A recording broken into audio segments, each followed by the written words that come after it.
Well, why would all these people believe if it wasn't true? It's like, Yes, just because yes. all those people believe, does that make it true? No, that's irrelevant to whether it's true or not, the number of people that believe. So just things like that, and just making them think and making them realize what fallacies that they are using to believe. And I love it. Like a lot of times they really do end up speechless or like having nothing to say. And that was so surprising to me when I first started questioning, because I thought, well, surely they're going to have an answer. And I was afraid to question all this time. And then now when I'm questioning, they've got no answers. And it's like, why was I afraid all this time? And why do I think they have it figured out? Because they can't answer their own beliefs or how that makes sense or why it's true. They have no reason, literally. And I've had this debate with pastors, with missionaries, like this is all they do, and they still have no answers.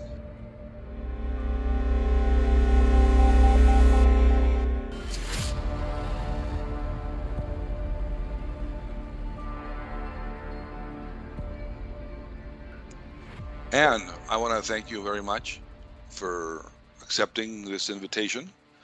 Thank you for reaching out, for having me.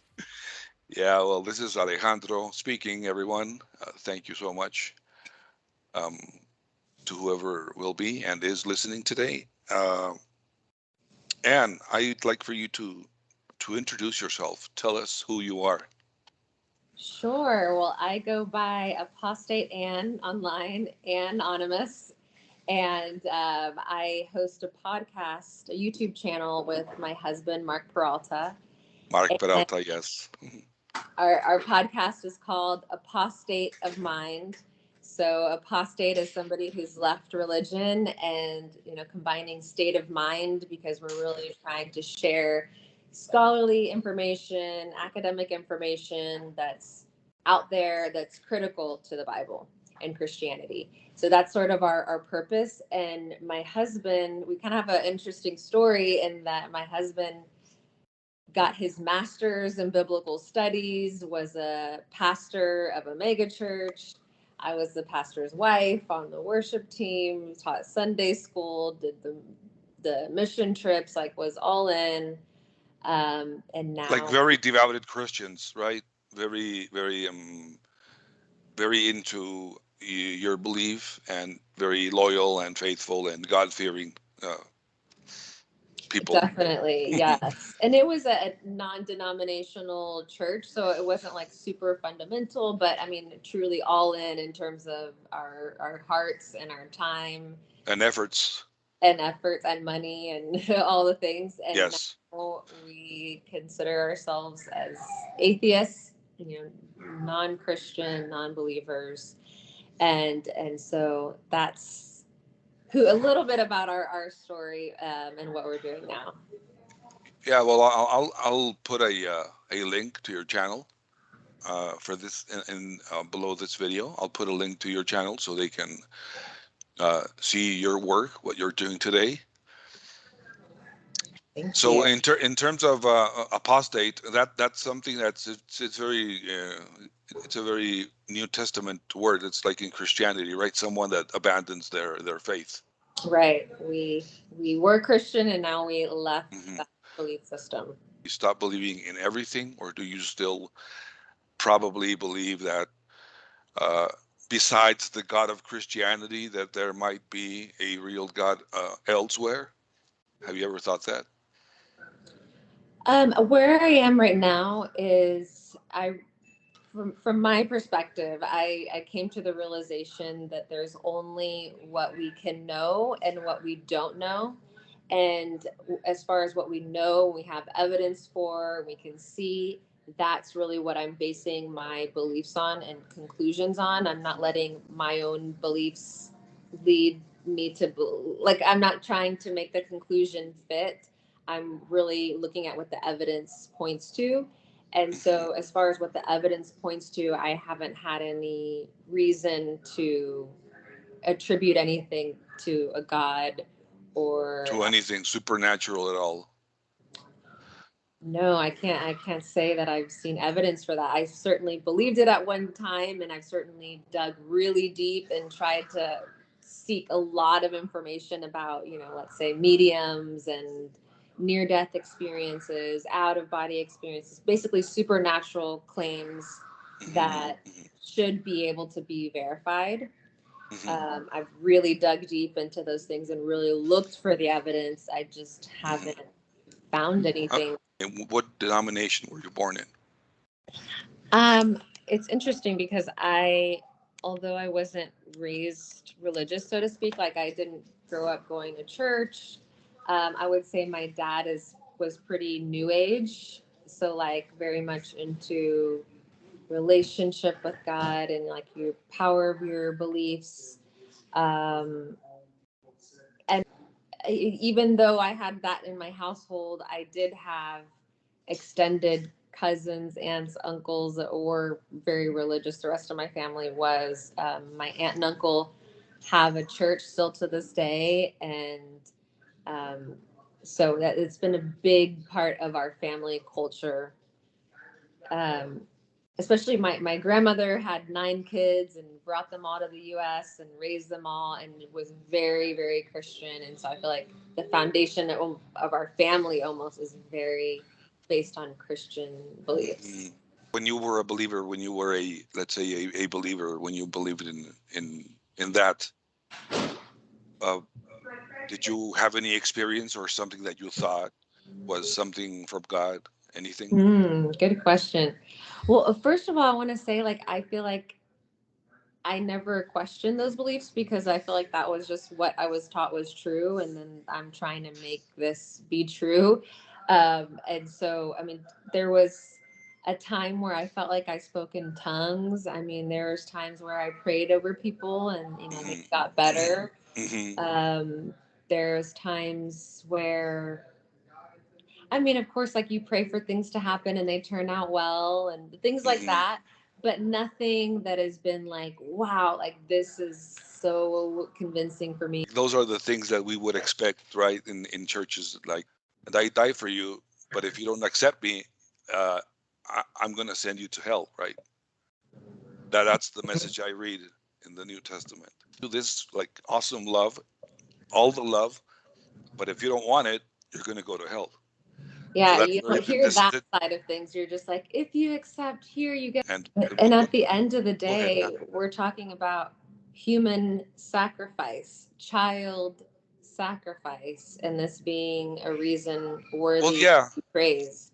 Yes. So when you think of it like that, that changes things. We are told like, oh, he died for you. That's how much he loves you. But it's like, no, you killed. No, exactly. That's the bad. So bad, supposedly. That's the bad. Yeah, that's very bad to have someone killed for me. I wouldn't accept that. I mean, I didn't sign up for that. I wouldn't want anyone to die for me. Absolutely not. And sure, like everybody loves a hero, right? Like if somebody is diving in front of a train that's about to run you over to push you out of the way, and that person's a hero because they sacrificed their life to save yours, that's a great thing, but that's not what we're talking about. Like women are very intuitive. What happened? What did you say? This is not my way. This is not my path. This is not what I want. That's so hard to say, and I feel like now being on this side, looking back, it's harder for me to remember each part of the thought process. But a few things that in my mind that I was struggling with constantly, like I can remember struggling with this since high school, was just the whole thing about homosexuality being something that was a sin, because I could see of the people I knew, I could see the love and the beautiful relationships and how it was no different than mine. So I was like, well, that looks like love to me. It's like the kind of love I know. Like, why would God be against love? And for me, I was like, if there's anything I know about God is that he's love. And so for me, that was a struggle. And that was, I remember one time being like, gosh, if the Bible's wrong about that, maybe the Bible's wrong about other things. And that kind of like opened my mind to that possibility. But one thing that does come to mind too is one thing I was holding on to was, okay, this may seem silly, but like, okay, so with the whole Trump thing when he was running, and we see all these Christians supporting him and feeling like he's God chosen to lead this country, but just seeing these things that weren't very godly. And I'm like, how is God wanting this? This seems like bad things. But I was holding on to it being of God because I heard of the prophecy before, like way before it, in Obama's oh my gosh, I'm thinking reign, but he's not a king, during his administration or his time of presidency. in power. Yeah, the time he spent in chair or whatever. Yes. I heard of a prophecy that Trump would be president for 2 terms. And so during the election, when he wasn't reelected, I was like, okay, that prophecy was wrong. Okay, this may not be God ordained. Okay, so this may be just, as it seems. He won the election one time, he didn't the other. It's not a God thing, it's just elections. That's how they work. Yeah, many moms, they are bringing up their kids. They're like, be good, or do this or that because God is watching. Like in your case as a mother, I would like to really know how do you parent without God? How do you educate your children? That's like a really good challenge. Yeah, that's a great question because it has changed from when I was a believer until now. And we had to have the conversation where we were like, okay, those things we taught you, we don't believe that anymore. That's not true. Here's how it really is. And I think it's been so much easier than you would think. I mean, it's much easier than to say, oh, somebody's watching you. It's less scary, especially with I have a daughter who has anxiety. To teach her that someone was watching her constantly was giving her more anxiety, because she told me So about a now story. she's good now about that. She says, "Oh, now I'm feeling better." That's good.